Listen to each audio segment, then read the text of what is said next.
Well, good afternoon and welcome to our May virtual town hall. We have almost 500 of you in attendance today, so thank you so much for joining us again this month. My name is Chris Valentine. I'll be your moderator for today's town hall. Before we get into today's content, I want to share a quick update. We've been hosting these virtual town halls every month for the past 13 months. I think we may have missed March, but I think we've got the majority of them each month there.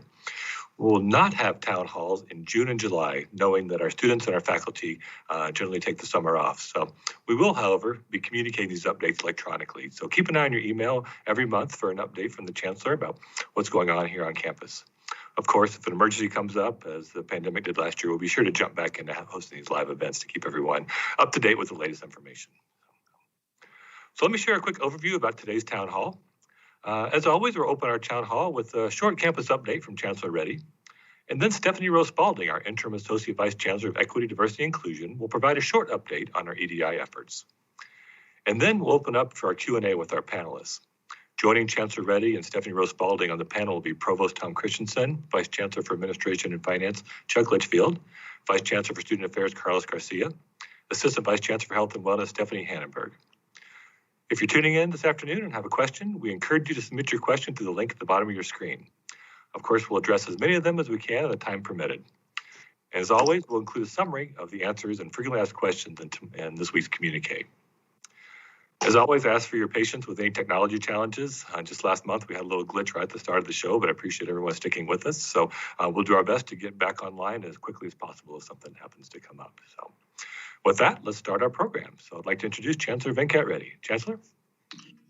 Great. Thank you, Chris. Good afternoon, everyone. Thank you for joining us for this month's town hall.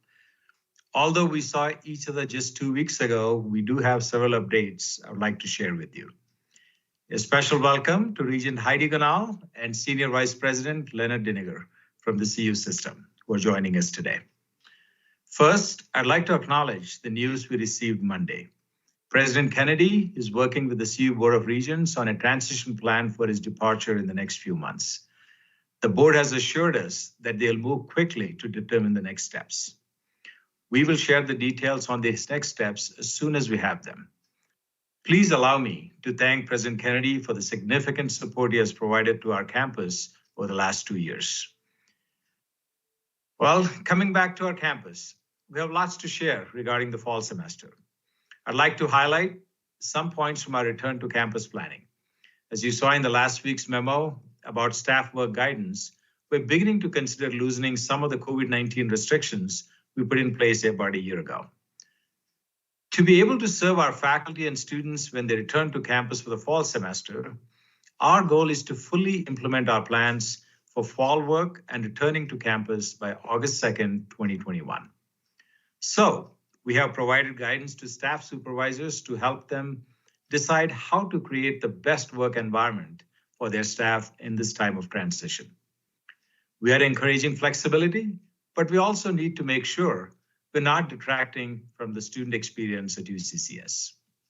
A few key pieces of the plan. When prioritizing which employee should work on campus, the primary consideration in making this determination is the impact the work arrangement has on the employee's ability to perform their job in a way that supports the mission of the campus and their units. Supervisors also need to balance the unit's ability to accomplish their mission with the critical role staff play in creating a welcoming, vibrant campus environment for our students. And of course, a shared sense of community on campus. The past year has taught us that meeting remotely has benefits associated with virtual meetings, such as efficiencies of time and resources. Supervisors with reasonable notice may require in-person on-campus meetings, regardless of whether some or all employees work remotely. As you know, we also learned that connecting in person does matter. Our Future of Work Task Force will be addressing the long-term vision of work at UCCS. There'll be more to come from the task force later this summer or early fall. As you know, Vice Chancellor Carlos Garcia is heading up that task force. Of course, thinking about the return to campus brings up a lot of questions about instructional modes for the fall. As of today, roughly 80% of classes are scheduled to be offered either fully in person or with in-person components in the fall. We learned during the past year that some of our classes worked well in a hybrid or remote delivery method. So faculty are leveraging what we have learned and have selected the best delivery method for each class. To support hybrid instructional modes, our Office of Instructional IT will be adding HiFlex technology to an additional 40 classrooms this summer. So far, we have 170 classrooms equipped with HiFlex technology, and we'll continue to cover all the traditional classroom spaces across the campus. The key thing to remember is that we're not making an abrupt return to normal.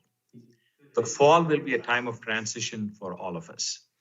I ask for your patience and flexibility as we determine the best way forward. And of course, we will continue to follow all public health guidelines. Another topic is the subject of vaccines and vaccine exemptions. The CU system and all 4 campuses announced a few weeks ago that we will be requiring students, faculty, and staff to receive a COVID-19 vaccination in order to be on campus for the fall semester. There has been some confusion around this, so I'd like to take a moment to provide some background. This vaccine requirement is a continuation of our commitment to keeping our campus citizens safe and healthy. Faculty, staff, and students will be asked to complete a very simple attestation form that will ask if you have been vaccinated or not, and will include an option for an exemption. Our goal with this attestation form is to help us determine how close our campus is to herd immunity, which will allow us to set the campus policy. Please know, this is not about seeking your personal information or invading your privacy. Let me give you an example. If everyone completes their attestation form and we learn that 98% of our campus population has received the vaccine, we can relax our safety procedures and have a very normal campus experience this fall. On the other hand, if everyone completes the attestation and we learn that only a small percent of people have received their vaccine, we may have to continue our face covering and social distancing guidelines or other public health restrictions. My hope is that the majority of our campus population will follow the guidance of our healthcare experts and get the vaccine and fill out our campus attestation form. I recognize that some will choose not to get the vaccine for a variety of reasons, and that's okay. That's why there are exemptions available. The good news is that it's easier than ever before to receive a vaccine if you want to get one.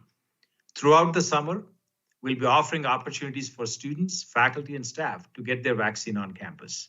And we'll be providing information on community opportunities to receive the vaccine. We are still working on our attestation process, and we'll communicate that clearly when finalized.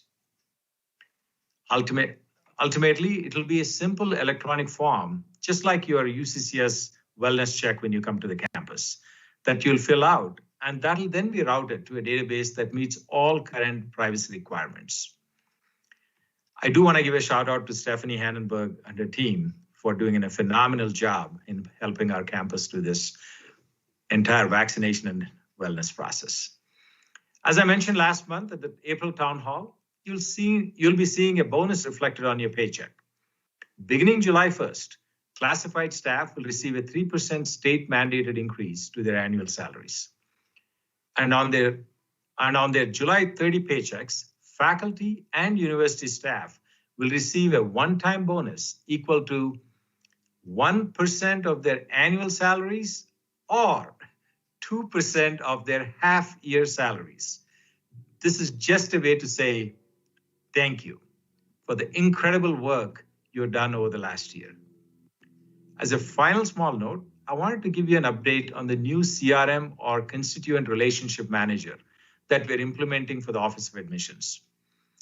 The new Salesforce Admissions Connect system will make their lives much easier. I'm very excited about how proactive it will allow us to be with prospective students, and that will let us reach students through the platform they prefer, whether it's text, email, or a student portal. The system is not implemented quite yet. We're still in the process of building the system, but we're excited to be getting close to implementation this summer. And I want to give a shout out to Matthew Cox and his team for working hard on that initiative. Now, this is not exactly an update, but it brings me a lot of joy. This Friday at 1 p.m., we'll celebrate the graduates of the class of 2021 at the virtual commencement ceremony. I hope you'll take time to join me for the event along with a number of faculty and staff. Commencement is truly one of the best days of the year and personally my favorite day of the year. Please use the link below to find out how to view this ceremony. We have another fantastic event planned to celebrate the graduates, the Picture on the Plaza event on Monday, May 17th at 9:30 a.m.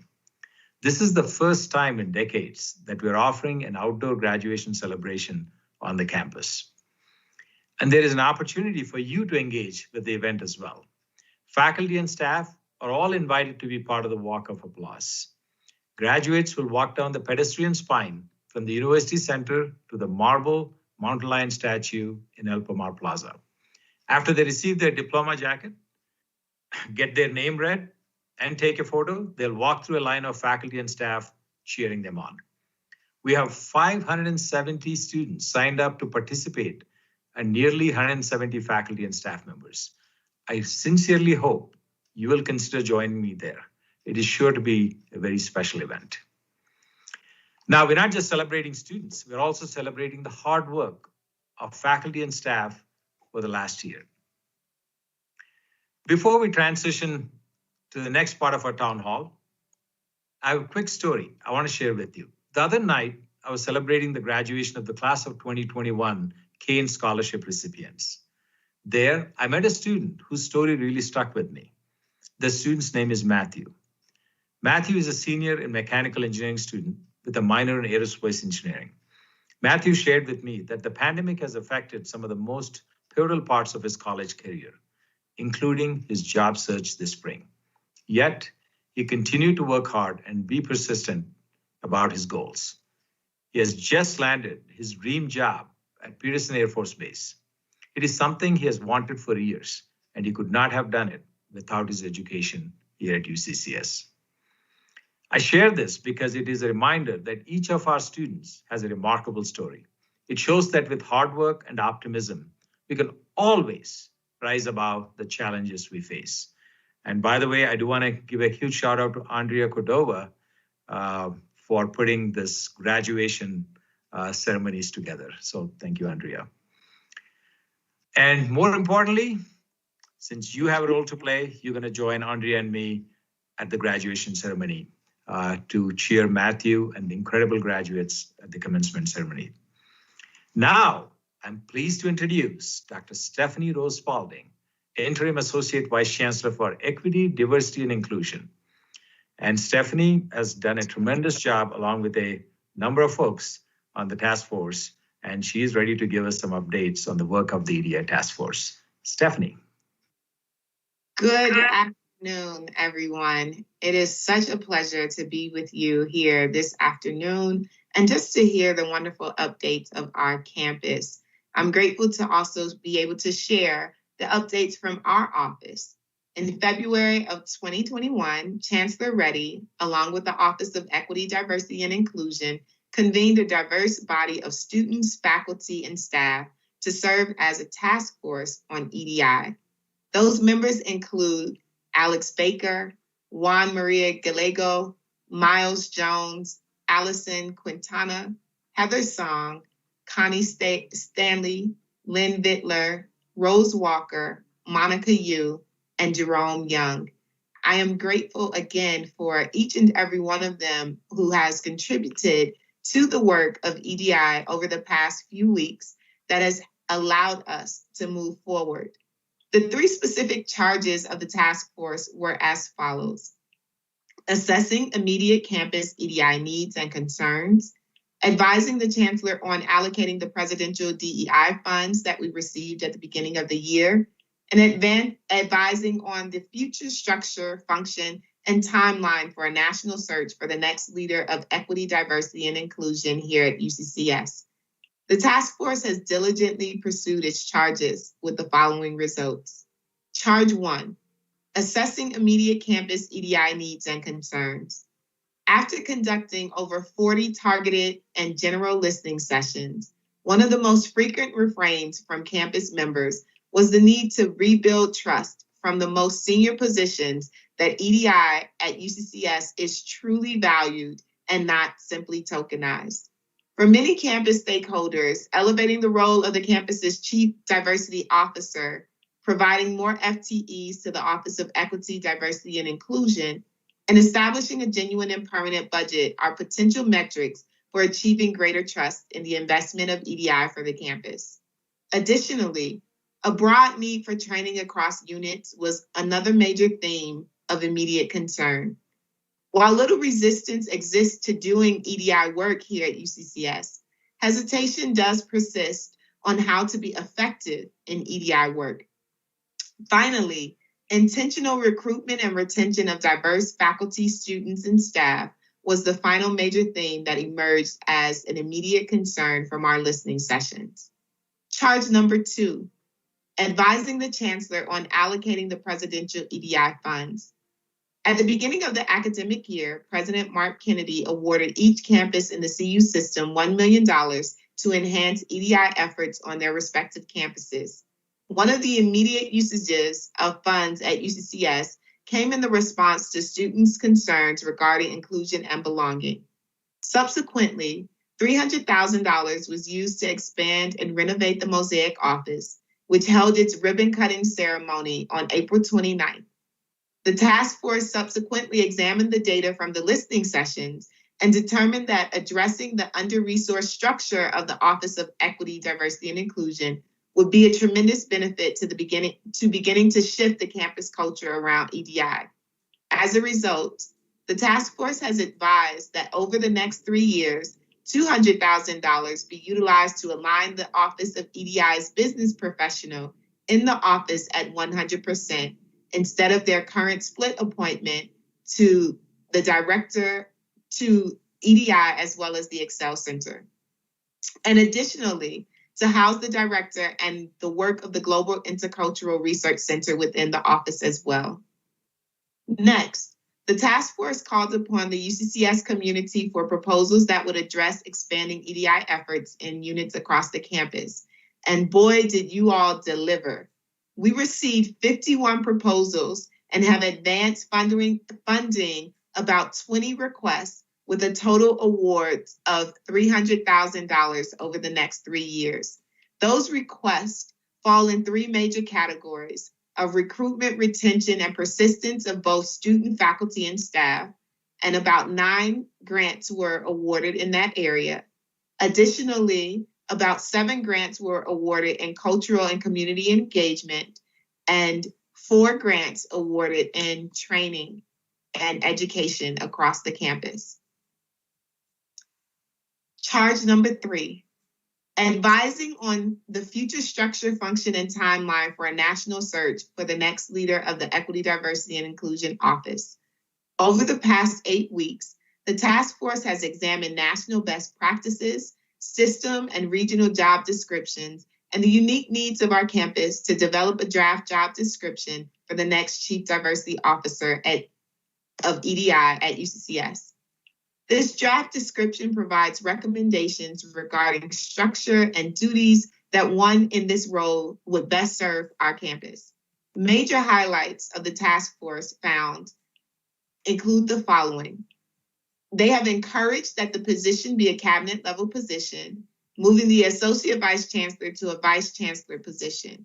They have also encouraged that certain officers and centers that focus primarily on EDI work should be institutionally realigned as direct reports to the CDO. Additionally, the Chief Diversity Officer should work closely with critical units that have purviews in recruitment, retention, and compliance concerns. Moreover, the CDO, Chief Diversity Officer, should maintain a faculty, staff, and student and alumni council assembly and have a dedicated budget from a funding model that would allow the Chief Diversity Officer to carry out the work of equity, diversity, and inclusion on the campus. These are the recommendations of the task force that have been shared with the Chancellor as well as the Cabinet. And we look forward to what becomes of this position as we know that the national search will begin very soon. Finally, Beyond the specific charges of the task force from the Chancellor, the Office of Equity, Diversity, and Inclusion has worked to help coordinate data for the campus's response to the system's DEI inventory request. There is much work being done on our campus as it relates to equity, diversity, and inclusion, and it is truly an honor to be just a small part of the work that we are doing. UCCS is on its pathway to becoming a very inclusive campus where the sense of belonging is felt by all of our constituents. Thank you for allowing me this time to update you, and I will turn it back over to our moderator, Chris Valentine. Dr. Rose-Balding, thank you so much for that great update. Everyone has asked us to share some different campus information during these town halls, so we appreciate you taking a few minutes and updating us. With that leaves us about 40 minutes for our question and answers. So I'm going to invite our panel to come back live on the screen for us. Let me introduce our panel again real quick for you. Chancellor Reddy will stay with us. Stephanie Rose-Balding, our Interim Associate Vice Chancellor for Equity, Diversity, and Inclusion, will remain on the panel. And then joining them will be Carlos Garcia, our Vice Chancellor of Student Affairs, Stephanie Hannenberg, the Assistant Vice Chancellor of Health and Wellness, Chuck Litchfield, the Vice Chancellor of Administration and Finance, and of course, Provost Tom Christensen will round out the panel. So.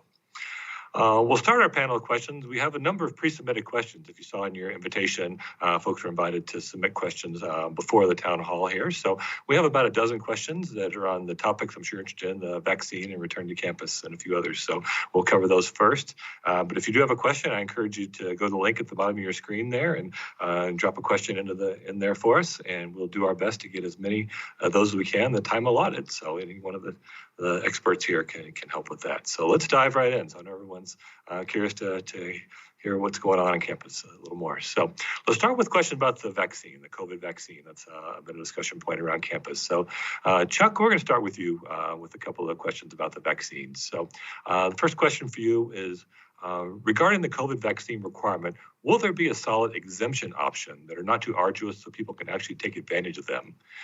So can you talk about the exemption process for us? Yeah, sure, Chris. Our goal for the vaccine requirement is to determine the degree to which our community has reached herd immunity to inform how we implement our public health guidelines in the fall. We're using an attestation form as a way to determine what the population looks like that's been vaccinated. The attestation form will be simple. It will not require anyone to reveal HIPAA-related information. It will simply ask if you've been vaccinated, if you plan to be vaccinated, and we'll also give you the option to ask for an exemption. Right now, we are not going to try and differentiate the exemption. So we're not going to make it arduous for people to ask for an exemption. The attestation will also not require you to present any medical records. So again, it will not be HIPAA data that will be collected. All right, thanks, Chuck. Stephanie Hannenberg, let's transition to you. This next question is a multi-part question. I shared it with you before, so I think you have some notes around this. So let me share the question with the audience here, and then I'll let you dive into your answers. So the question is, how will the vaccination requirements be enforced for students? And then Chuck touched briefly, how is HIPAA being upheld? And then folks at Word, will they have to carry their vaccination card with them? If they file for exemption, will they have to be able to present that, on request? And then what will happen if you don't get the shot? So can you talk a little bit about some of those topics? Sure. So how will it be enforced for students at this time? It will be handled similarly to the other vaccination requirements, where students will be asked to do the attestation by census in fall, and holds will be put on for the spring. Once that process is completed, the holds are lifted. So it's the exact same process that's currently in place for vaccination requirements for all students. How is HIPAA being upheld? Chuck and the Chancellor already mentioned that it's to give us an idea and aggregate data of kind of where we're sitting with vaccination records. The only people that are really going to ever should ask for anybody to provide proof of anything specifically are wellness center staff. So if somebody is a close contact to a positive case, we will ask them if they have received the vaccination, because that is the difference from somebody being on campus who's vaccinated and unvaccinated.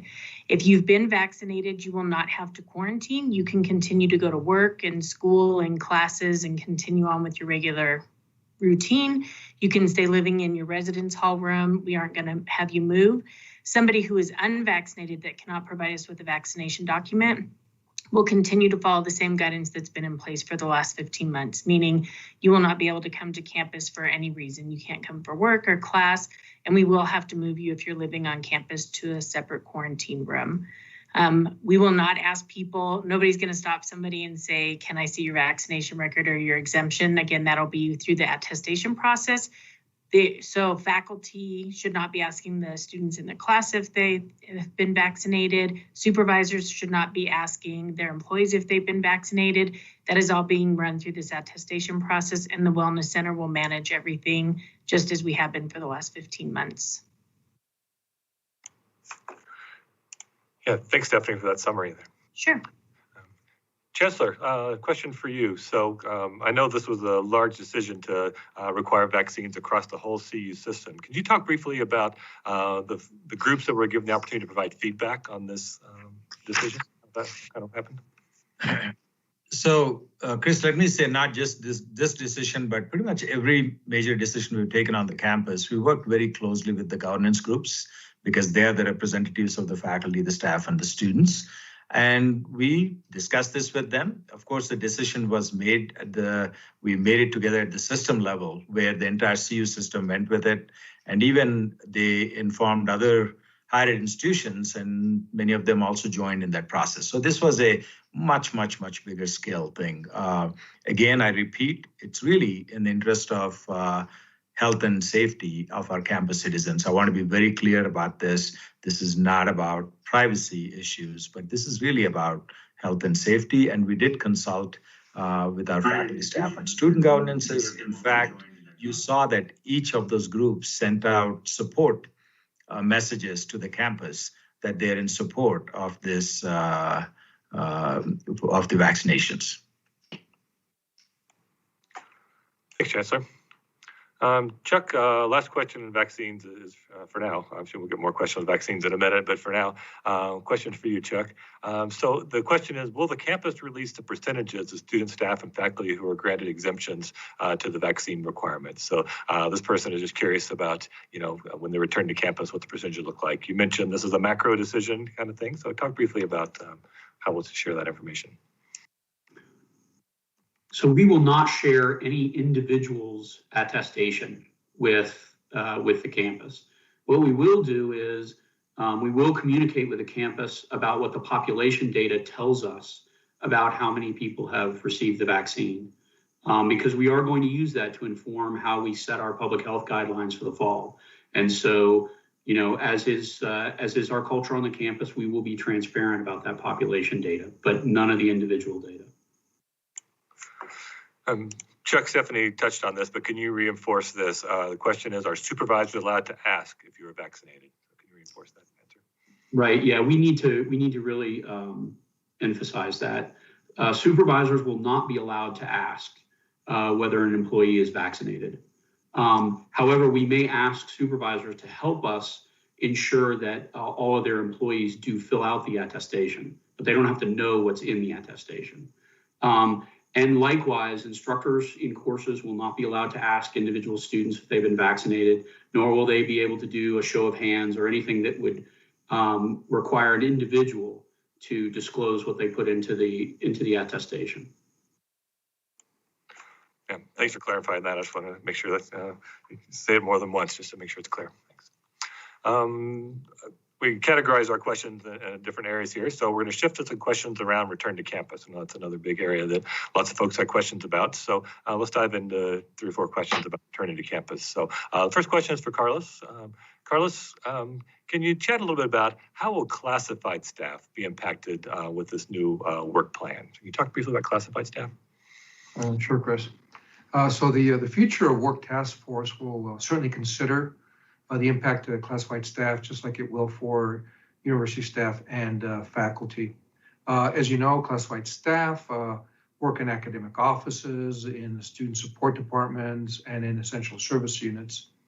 The one difference will be that one thing that we need to keep in mind is that classified staff positions can only be held by people who live and work in Colorado.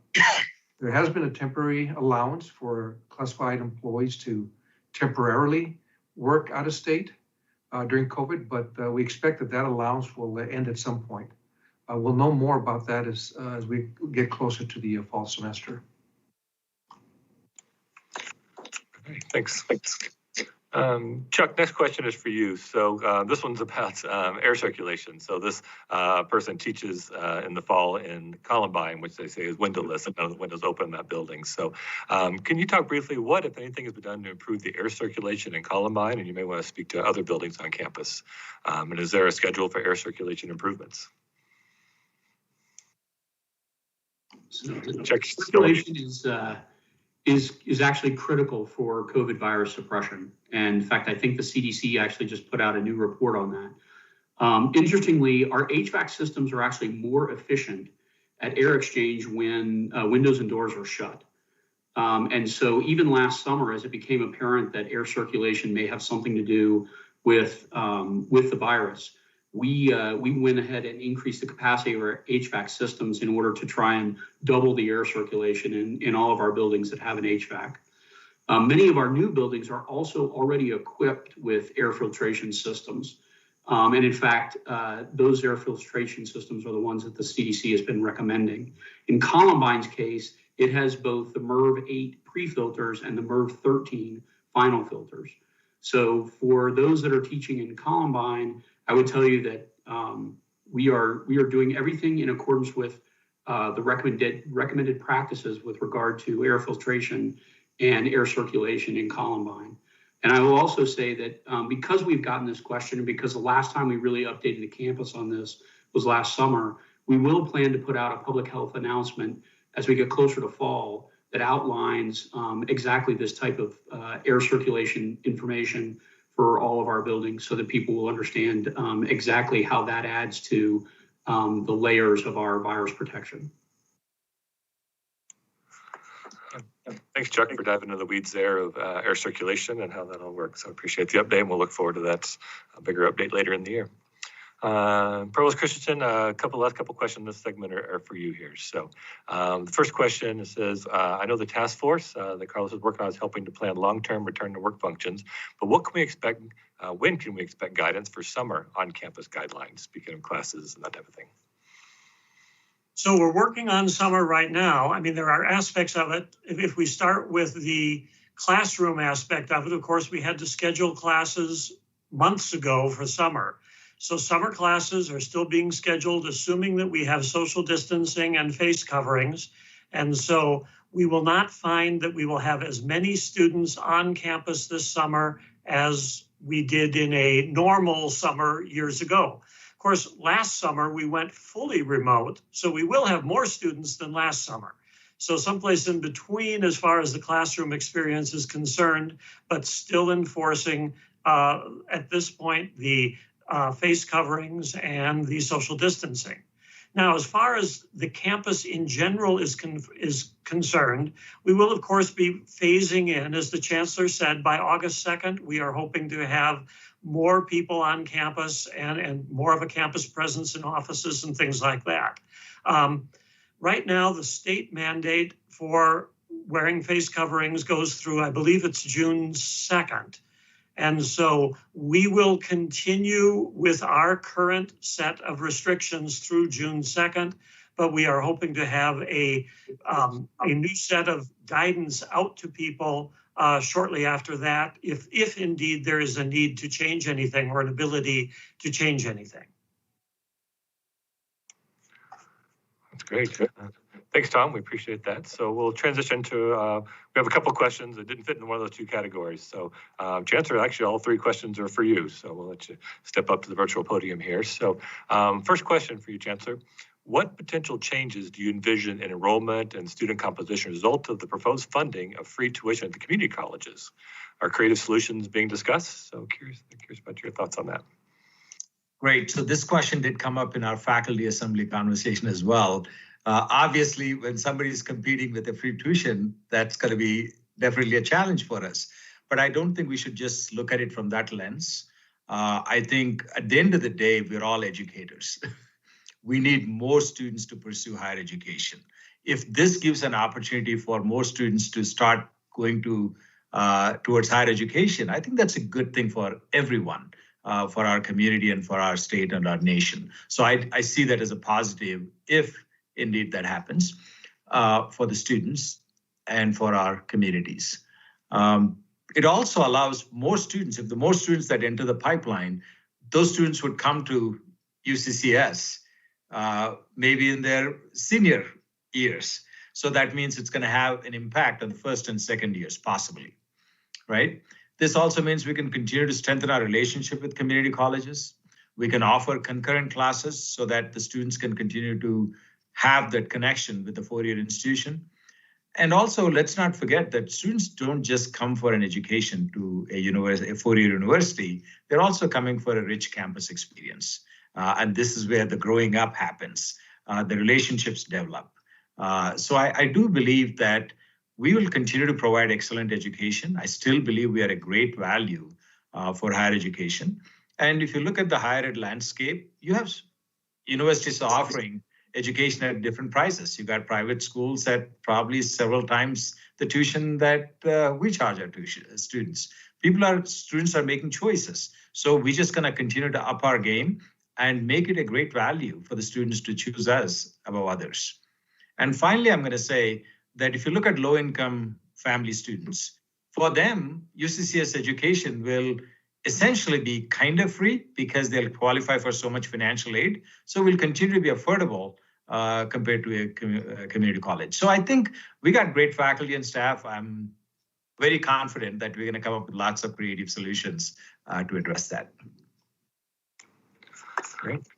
Thanks, Chancellor. So stay with your mic open here. Next question is also for you. I'll try to summarize. This is kind of complicated HR speak here, but in a recent communication on the Colorado Equal Pay for Equal Work Act, they quoted you in a communication saying that it will take several months to review the findings of that was launched in January 1st. And it said once the detailed analysis has been completed by HR, they'll work with the division and colleges to address the discrepancies in pay equity. So the question is simply, how will this impact employee compensation at UCCS coming up later this year in the fall? Like I said before, this is complicated, but I think it's a good thing at the end of the day if we can provide fair wages for our faculty and staff. I think that's great for all of us. But to get there, we need to put up with some complications. So the outside consultant we retained, through CU system, identified a subset of potential pay disparities for HR to review and analyze further. So any individual pay inequities resulting from HR's detailed analysis and conversations with the impacted departments will be addressed for the identified individuals. And the timeline for this would be sometime during fall semester of 2021. And they're already actively doing it. I think that once they kind of get on that pattern, I think it's only going to increase. And I think we'll start helping a lot more people. Yep. So that's a complicated topic, but I appreciate you trying to explain that for us. And another question for you, Chancellor. You mentioned this in your remarks, but let's reiterate it here. It says, at the last town hall, we were informed about a 2% bonus and communications that were sent out on that. And on May 6th, we were told that it was a 1% bonus. Can you clarify that 2%, 1% thing? See, I suspected this could be a challenge when this was announced because this is something the regents had approved. And they looked at from July 1st through December and said, this would be a good thing for us to do, but it's going to be a one-time. So we were trying our best, the CFOs and everybody are really putting their heads together. It's unfortunate that this much confusion happened. So let me repeat again. Easiest way for you to think about this is it's either 2% of your half-year salary or 1% of your annual salary. And we sent out a long explanation on that with all the ways that could work and how it would impact different people. But I would say you want to take home the one-liner, 1% of your annual compensation, which will be given to you at the end of July as a bonus to say thank you. All right. Yeah, thanks for reiterating that. That's important. Chancellor, stay with your mic open. We're going to transition to live questions here. And the first question is for you. And hope this is an easy one for you. It says, where did the Chancellor get that awesome background? And can others borrow it? This is something I developed on my own on my free time over the weekend. I'm just kidding. So this was the CU trustees event was there last year, and they really kind of put this scenery together. As soon as I saw it, I said, can I please have it? That's pretty awesome how the UCCS is represented. So I would say thank you to the CU Foundation office for providing that to me. And I'll check with them if it can be provided. It'll be great if you all can use that background.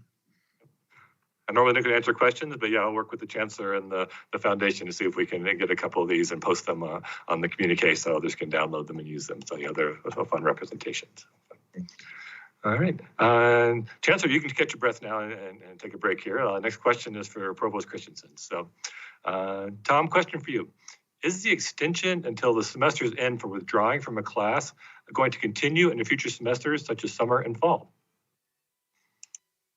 So it's one that's being looked at each semester as we go through. So it goes, as I say, as was indicated in the question, it goes through the last day of classes, but not through final exams. So it is, over for this year at this point, for this semester.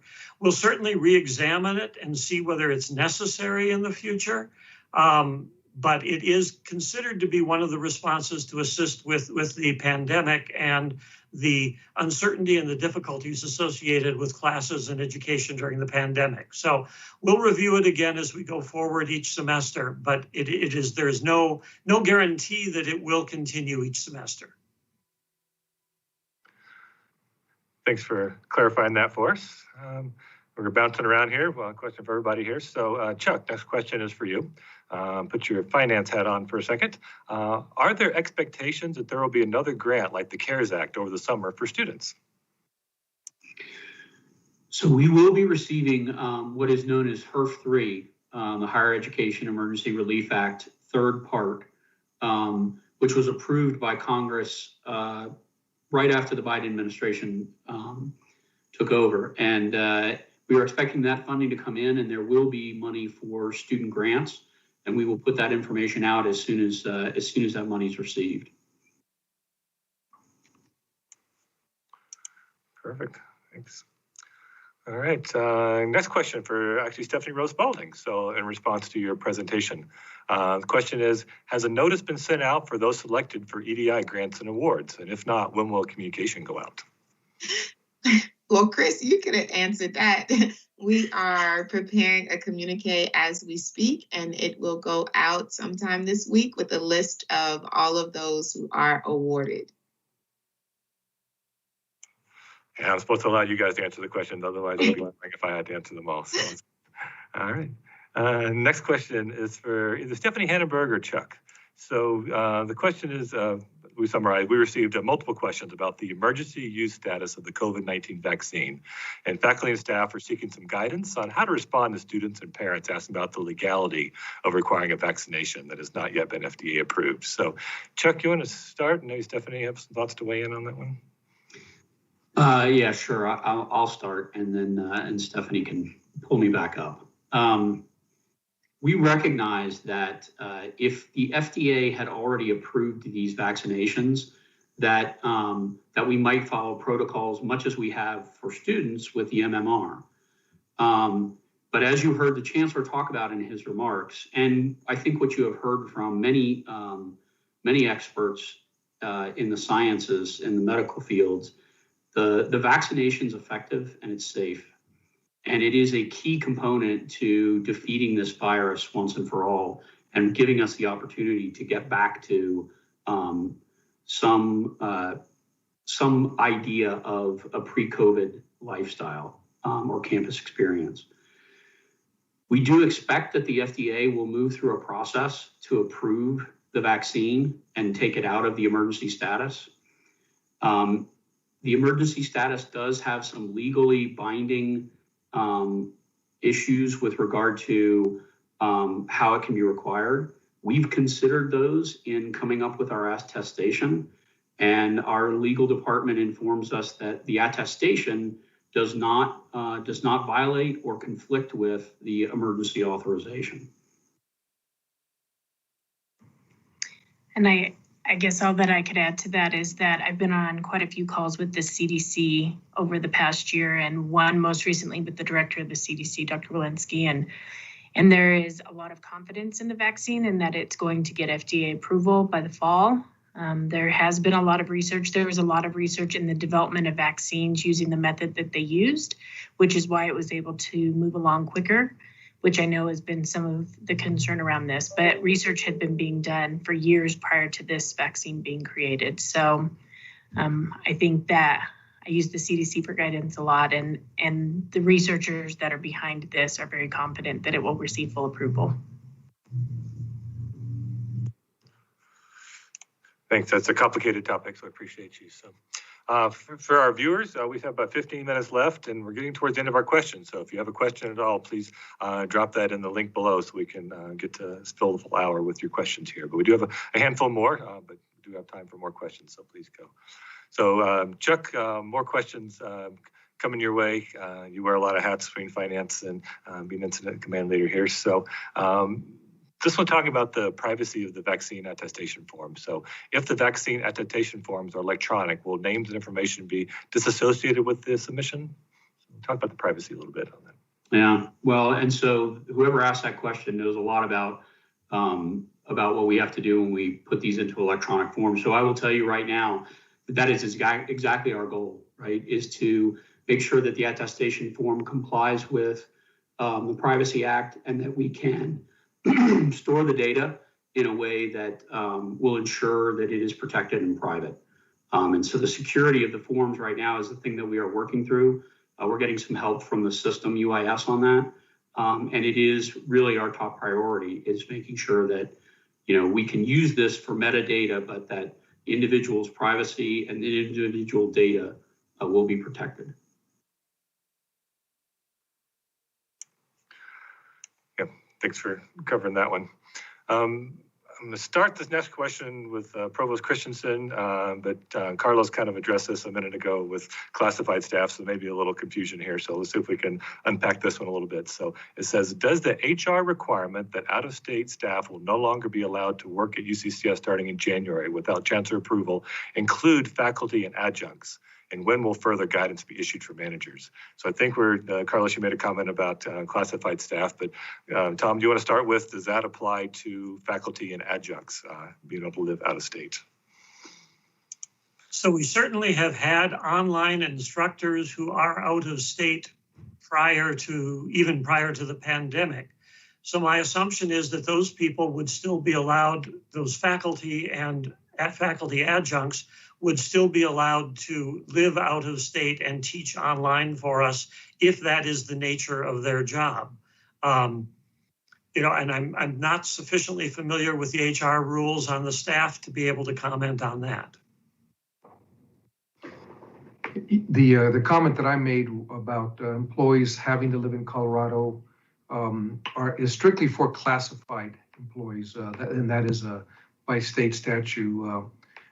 Classified positions are for Coloradoans living in Colorado, and the exemption during COVID is a temporary allowance for that. But at some point, that will likely go away.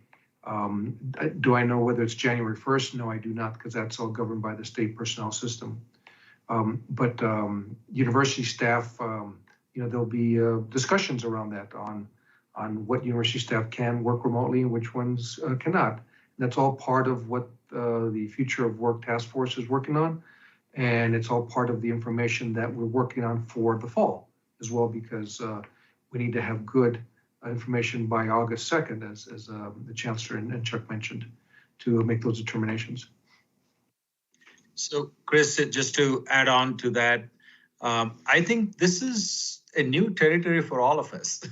So it's not an easy decision process. So we need to evaluate what have we done, what has worked well, and how do we want to move forward. And that's a reason to kind of look at this in the fall. And we want to make sure that we are committed to our mission, no matter where we are. And also, how do we make sure that the sense of belonging is there on the campus? So we have a very strong culture. We don't want to lose that by making some hasty decisions. So this is more about moving forward thoughtfully. So that's how I would say it, rather than making a decision that we come to regret. So I would again ask for patience. I think the cabinet members and other campus leaders are working very thoughtfully in this process. That's a reason for setting up a Future of Work task force. So at the end of the day, this has to work for the campus. We had to work for our student success and the mission we signed up for. Thanks to the three of you for helping clarify that. So very good. Chuck, coming back to you with an operational question. So it says, for the offices that take in-person appointments, when can staff expect updated guidance on how to conduct the in-person operations, such as plexiglass barriers, social distancing, and those type of things? Yeah, so I'll go back to the June 2nd date that was mentioned here previously. We are expecting the governor to make a call on the mask mandate on the June 2nd. And depending on what that call is, we've already been in consultation with the county about how they will adjust their guidelines, and we will then issue our guidelines. We will expect that, barring an unforeseen development with regard to the virus, that those guidelines would stick through the rest of the summer and into the fall. And so we expect that's when people will kind of have an understanding of what some of those things will look like. You know, as a personal aside, I would say that we've learned a lot through this process, and some of those protective measures that we have in place, we may just choose to keep them because they don't really reduce our ability to provide customer service, but they give us a layer of protection for whatever the next virus is in a way that, you know, doesn't detract from our mission. And so we may consider keeping those or allowing people to keep some of those. Thanks. Chuck, keep your mic on here. Next couple of questions are for you. So we'll start with you on this next one. So the question is, will it be mandatory to complete an attestation form for each member of the campus community? And what consequences have been established if someone does not complete an attestation? So I think Stephanie talked earlier about the students. So I think this is a faculty and staff question, if you want to start there. Yeah, the answer to that question is that we want 100% accountability for the attestation. It doesn't matter what people's answers are per se, but it does matter that we get as close to 100% accountability for the attestation as possible. Look, I just want to reemphasize the intention here is not to create, an opportunity to single people out or to create an environment that's hostile to people. We're trying to get a good idea of what our population is looking like with regard to that protection. Because as the chancellor has said from the very beginning, 14 months ago, our entire priority is focused around the health and safety of the entire campus population. So our goal is 100% accountability. We have not tried to make this a condition of employment or to create any type of severe consequence that singles out individuals. One of the best things about the culture of this campus, one of the things that I found when I came to interview here 3 years ago, was the idea that we pull together better than just about any group of higher education staff, faculty, and students that I've seen west of the Mississippi anyway. And so, we're banking on that. We're banking on the idea that everybody's invested in contributing right to that health and safety priority without trying to single people out for reasons that, they may not want to have taken the vaccination. It's about our population and their safety. Thanks. Chuck, one more question for you. I use this joke every month that it wouldn't be a UCCS town hall without a parking question. Question is, are creative parking options being explored for hybrid staff and faculty who work remotely part of the time and in person part of the time? So the short answer to that is yes. It is actually the case that we have, I think the number's over 14 different types of permit options. But I will tell you that it is very important as a part of the task force's work that Carlos is leading, that we get input from the community about what they want those options to look like, and we will accommodate those. The intention is not to create more of a parking headache than we already have, but to in fact make parking work for the way that we envision the future of our work. Thanks for that. So we're getting towards the end of our time. We have two more questions, one for Carlos, and I'll let the Chancellor have the last question, and then I'll give him a minute to wrap up the thing. So Carlos, back to our classified staff question. We've had a couple of times now. We need to probably clarify one more time. Will staff, including classified staff, have the option to work remotely if they live in state and the job allows it? So we've talked about out of state, so now they're asking to clarify, can they work remotely in state? Well, that's going to depend on the type of position they have. We have a variety of employees that are, whether they're university staff or classified staff, that are essential services. And they have to work on campus. For example, someone who works in dining, that's a cook, has to work on campus. A custodian has to work on campus. So a lot of it will depend on the position they have, and in consultation with their department leads, their supervisors and managers, will be helping determine what types of services can we continue to provide remotely, what type of services can we provide hybrid, say some in person, some remotely, and what services have to be provided in person. So all of that information will be really sorted out as we go through this process, and we learn what each unit needs to do to support our students. So Carlos, I had another question slip in before we get to the Chancellor with his last question that slipped in. So I'm not sure the context of this question. It could be applications or ID cards or profiles, but the question is, will Gender X be available anytime soon? So a simple question, but I bet it has kind of a lot of interpretation there. Can you speak a little bit about that? Well, Gender X, I don't quite understand the question. So I'm reading it as kind of being non-binary status. Yeah. Another option. I think I might be able to jump on that one. Okay. I will tell you that the question of whether we will be able to offer that as a way to identify in our systems is something that has been talked about in CUCCS, and it's going to be an information system thing. It's on the agenda to talk about. And so we hope within the next few years, we'll be able to make that correction. Thanks for jumping in there, Chuck. We appreciate that. So as we get close to the end of our time, Chancellor, the last question that came in is for you. It says, what is the status of the provost search and the interim position? So the provost is not going anywhere. Oh, I really don't want him to go anywhere, but I was going to talk about Tom a little bit too, to really thank him for his tremendous leadership of academic affairs over the last 4 years, and especially taking us through the pandemic. So let me give a huge kudos to my friend, colleague, and our provost, Tom Christensen. So can we give him a big hand? Certainly going to miss him, but we can't run the campus without a provost. So the search itself will be extended into the fall. And the only change in the search committee will be the current governance leadership will be substituted by the new incoming leadership. So that's one change. In terms of the interim provost, we've set a search, a process in place with Dr. Tom Christensen leading it, helped by Dean Don Rabin and Professor Mary Ann Cutter. And they already kind of did a lot of work. And my hope is next week, we might have a closure on that.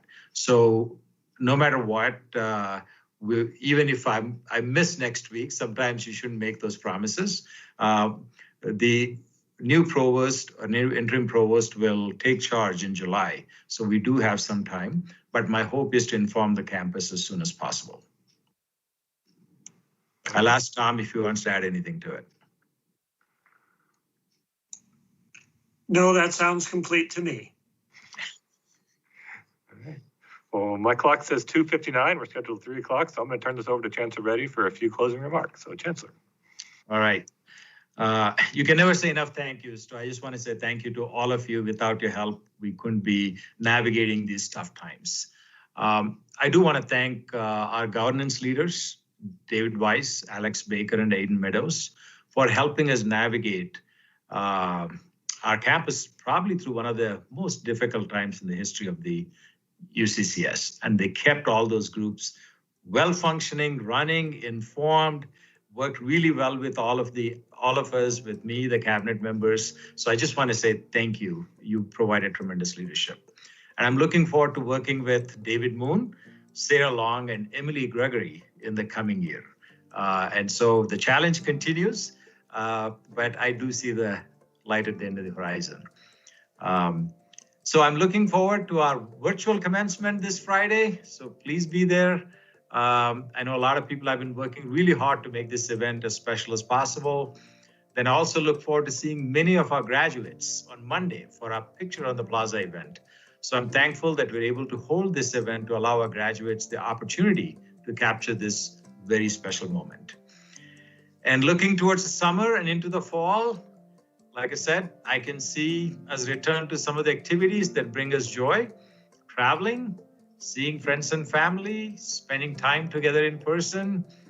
I truly believe we have proven as a community that we have the resilience to make it through any challenge we face. So I want to wish you all a safe and wonderful summer, and I'm really eager to see all of you this coming fall. So thank you so much.